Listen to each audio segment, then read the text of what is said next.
Саламатсыңарбы урматтуу бүтүрүүчүлөр. Силер менен кайрадан эфирден жолугушуп жатканыма абдан кубанычтамын. Андемесе биздин жалпы республикалык тестке даярданууга арналган кезектеги телевизиондук сабагыбызды баштайбыз.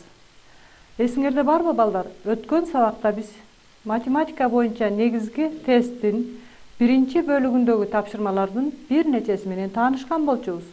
Мен сабагымдын башында анда адегенде негизги тесттин математика боюнча биринчи бөлүгү кандай форматта келерин дагы бир жолу эсиңерге салып кетейин. Андемесе экранга жакшылап көңүл бургула. Мынакей. Математика боюнча негизги тесттин биринчи бөлүгү А тилкеси жана Б тилкеси деген жазуу менен башталып, А тилкесинин астында тик бурчтуу рамка көрүнөт. Ошондой эле Б тилкесинин астында дагы тик бурчтуу рамка бар.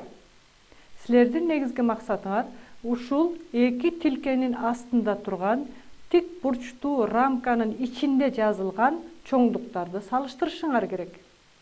Жыйынтыгында, эгерде А тилкесиндеги чоңдук чоң болсо, анда жообуна А деп белгилешиңер керек. Эгерде Б тилкесиндеги чоңдук чоң болсо, анда жообуна Б деп белгилешиңер керек. Эгерде эки тилкедеги чоңдуктар барабар болуп калса, анда жообунда В деп белгилешиңер керек. Эгерде бар болгон маалыматтын негизинде бул чоңдуктардын кайсынысы чоң экендигин же алардын барабардыгын аныктоого мүмкүн болбосо, анда Г деген жоопту бересиңер. Жакшылап көңүл бургула. Биринчи бөлүктөгү салыштырууга берилген тапшырмаларды аткарганда жыйынтыгында ушул 4 жооптун бирөө келип чыгат. Же А, же Б, же В, же Г болушу мүмкүн. Андемесе ушул биринчи бөлүктүн дагы кийинки тапшырмалары менен силерди тааныштырып өтөйүн. Урматтуу бүтүрүүчүлөр, бул негизги тестке тапшыруу учурунда силер математика боюнча тест тапшырганда бул предметтик тест экен деп алмаштырбагыла.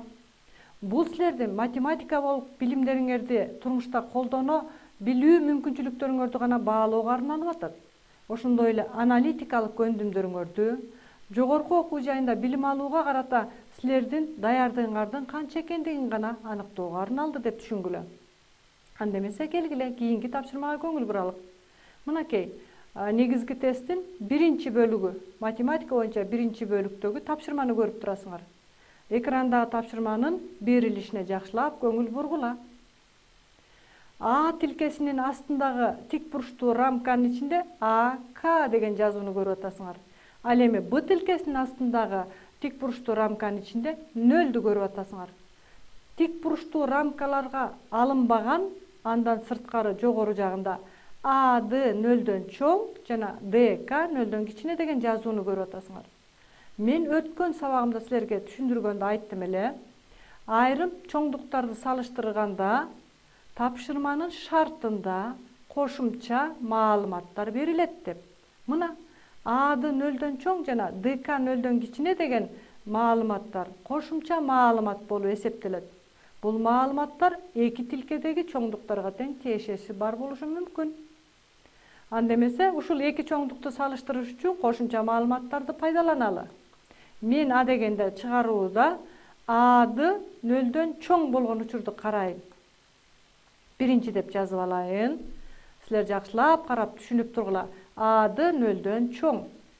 Демек, эки көбөйтүүчүнүн көбөйтүндүсү 0дөн чоң болуш үчүн кандай шарттар аткарылыш керек? Ооба балдар, экөө тең оң сан болушу мүмкүн.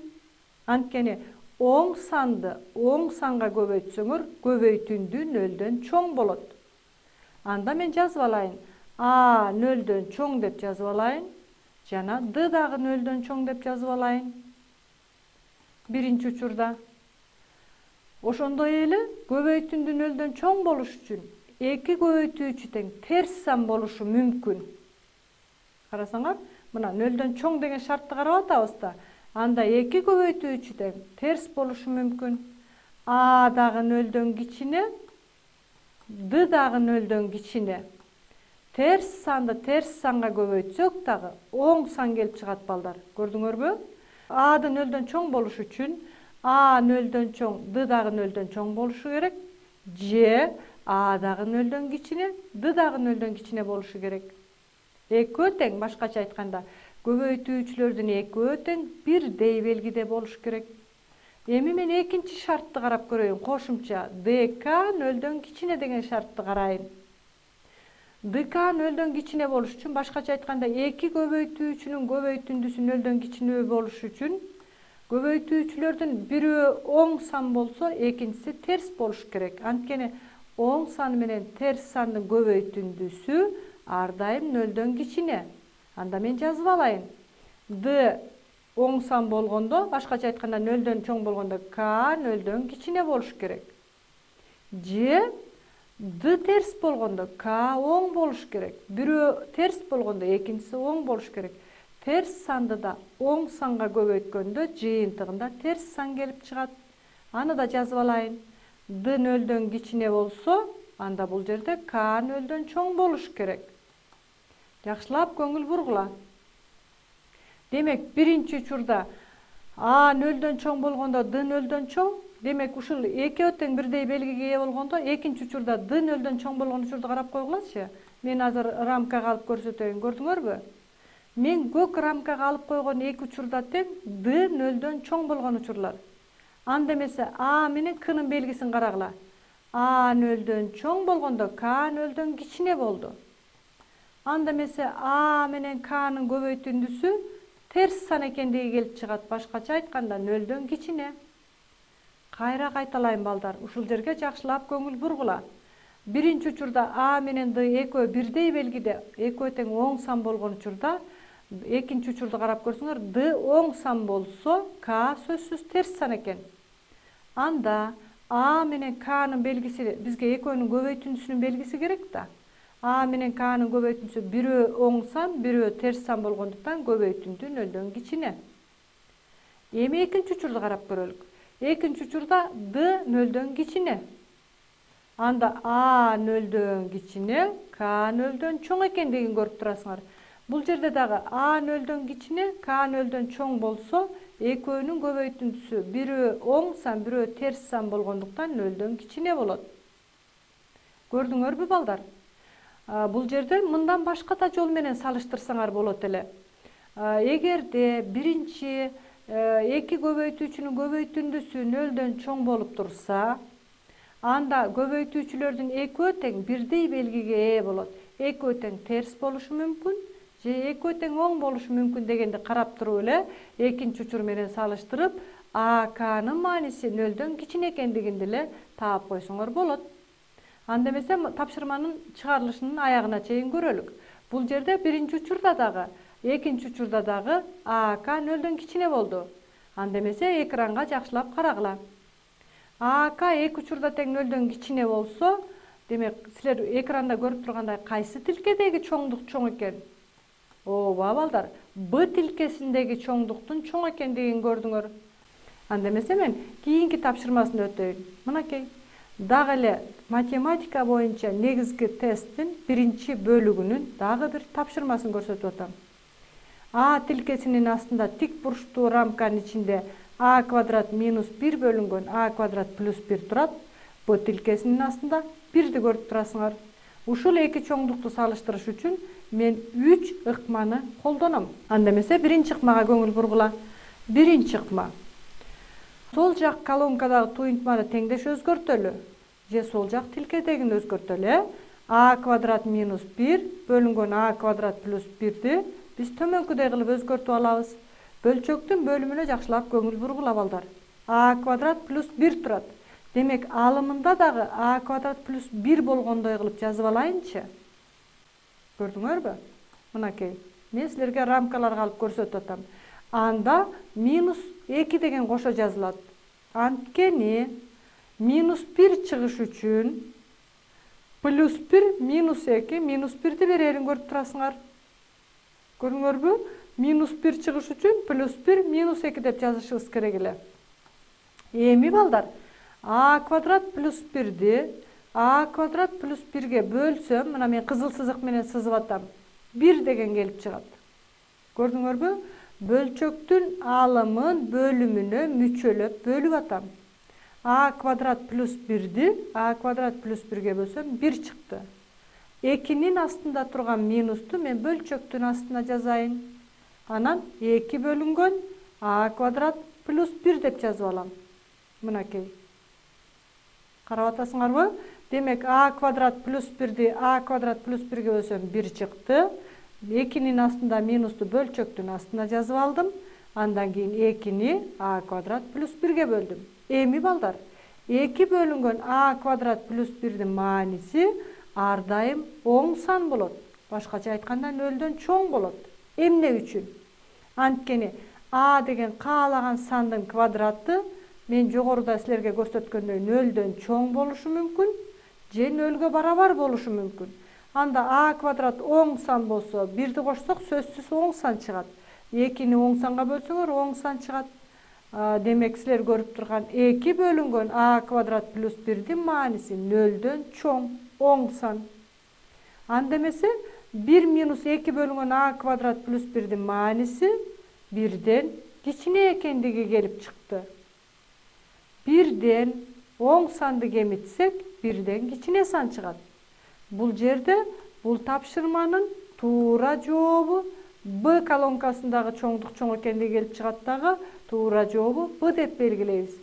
Mümkün bolsa ушул tapşırmalardын çıgarılıştарын жазып alганга hareket kılgıla balдар. Sizlerge men azır 2 tilkedegi çoğunduktu salıştırgandagı жыйынтыгын B ekendigin görsettim. Men birinci gana ыкма менен çıgardım. Ушул bir ele tapşırmanı salıştırıunun men бүгүnkү sabakta 3 ыкмасын көрсөтөm. Gelgile, men anda ekinci ыкмасы менен салыштырып көрөйүнчү. Экранга көңүл бурабыз. Мынакей, бизге кайра эле ошол тапшырма берилди. Бул тапшырмада экөөнү салыштырыш үчүн мен мындай кылып карайын деп атам. A kvadrat minus 1'di A kvadrat plus 1'ge bölgöndө bölçöktün bölümü оң сан ekendigi görünüp turat. Antkeni sandын kvadratı оң сан же 0gө барабар, ага 1'di koşsok сөзсүз 0dön çoğ san çıgat.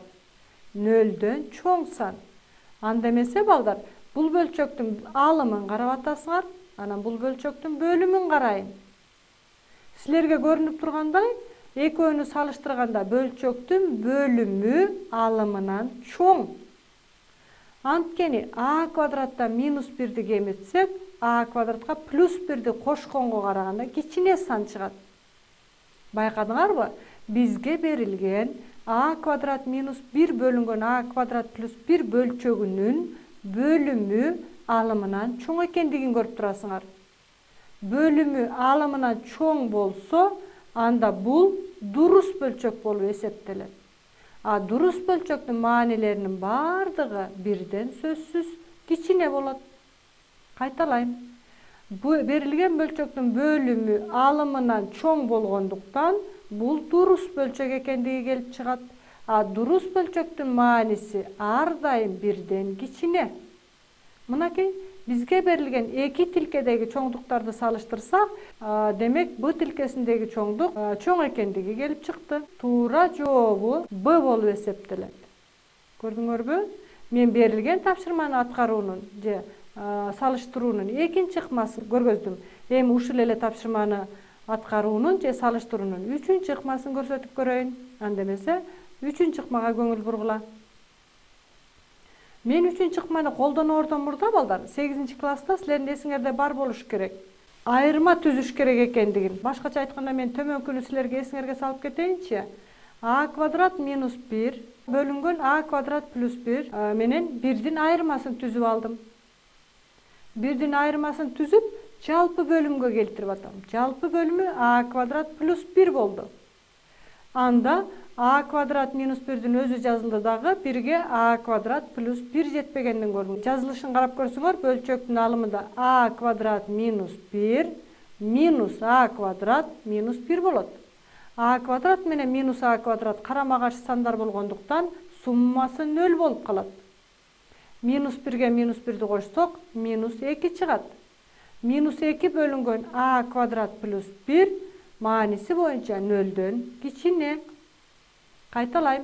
Minus 2 bölüngön A kvadrat plus 1'din maanisi boyunca 0'dön kiçine. 0'dön kiçine bolsa, anda tömönkü erejege көңүл burgula. эки санды салыштырганда айырмасы 0-дөн кичине болсо, А Вдан кичине болот. Кайталайм. Эки чоңдукту салыштырганда айырма түзүп, айырмасы 0-дөн кичине болсо, анда А Вдан кичинекей экендигин көрүп атасыңар.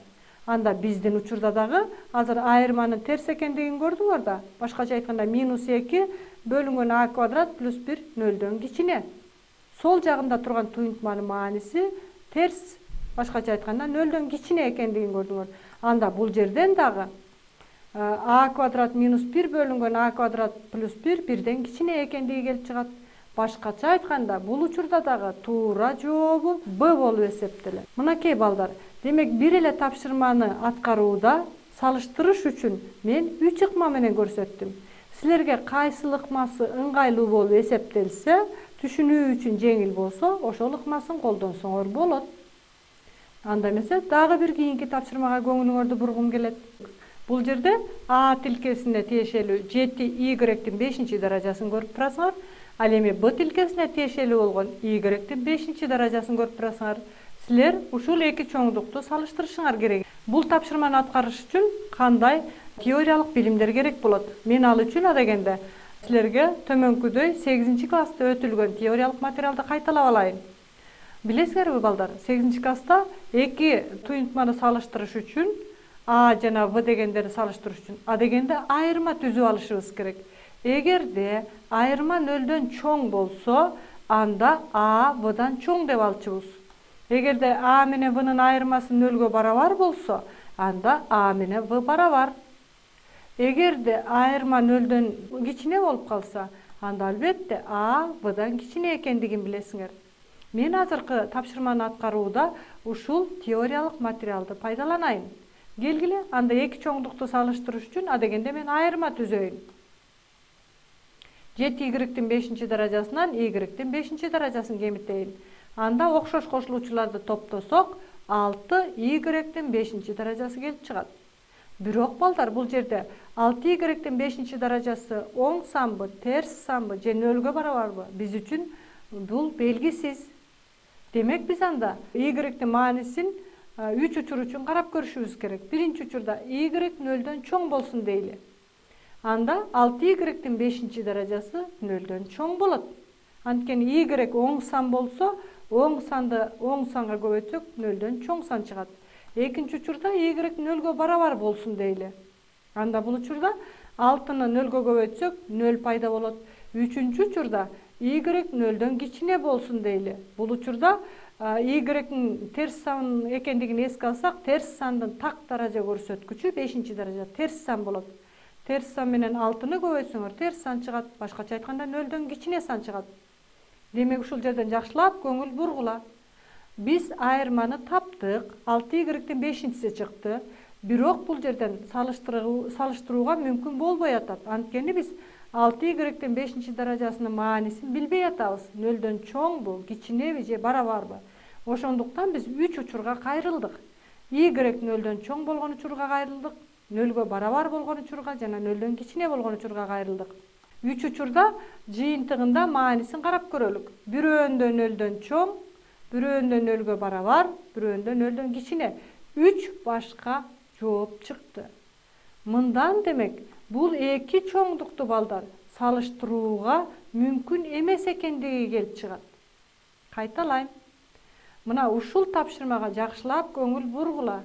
7y-тин 5-даражасы менен y-тин 5-даражасын салыштырууга мүмкүн эмес. Анткени y оң сан болсо А тилкесиндеги чоңдук чоң болду. Y 0-гө барабар болсо экөө барабар болду. Y 0-дөн кичине болсо Б тилкесиндеги чоңдук чоң болуп калды. 3 учурда 3 башка мааниге ээ болгондуктан бул тапшырманын туура жообу салыштырууга мүмкүн эмес экендигин эске алып, Г деп белгилейбиз. Ушул учурга жакшылап көңүл бургула. Көрдүңөрбү балдар? Демек, негизги тесттин математика бөлүмүндө салыштырууга берилген тапшырмалардын ичинен айрымдарын салыштырууга мүмкүн эмес болгон учурлар кездешет. Башкача айтканда, жообу Г болгон учур кездешет экендигине мен силерди көңүлүңөрдү бурдум. Урматтуу бүтүрүүчүлөр, демек биз бүгүнкү сабактын аягында ушул эки чоңдукту салыштырууга карата силерге атайын бир сунуштарды берип кетелик. Кайсыл учурда кандай кылып салыштырсаңар ыңгайлуу болушу мүмкүн. Анда эмесе ошол сунуштарга көңүл буруп көргүлөчү. Биринчиси, мынакей, эгерде сандуу туюнтмалар салыштырылып жатса, Г жообу туура болушу мүмкүн эмес. Эгерде сандуу туюнтмалар салыштырылып жатса, Г жообу туура болушу мүмкүн эмес. Экинчиси, туюнтмаларды салыштыруу үчүн ар дайым эле эсептеп чыгуу талап кылынбайт. Ошондой эле тилкедеги туюнтмаларды сан барабарсыздыктарынын касиеттерин колдонуу менен жөнөкөйлөтүп алып, анан салыштырсак болот.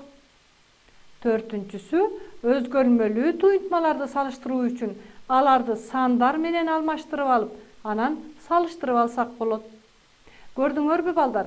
Мен силерге азыр 4 сунушту бергенге аракет кылдым. Силер демек тестке барганда ушундай эки чоңдукту салыштырган учурда ушул жогоруда сунушталган ойлорду эске аласыңар деген ойдомун. Анда эмесе силер менен кийинки сабакта жолугушканга чейин саламатта калгыла.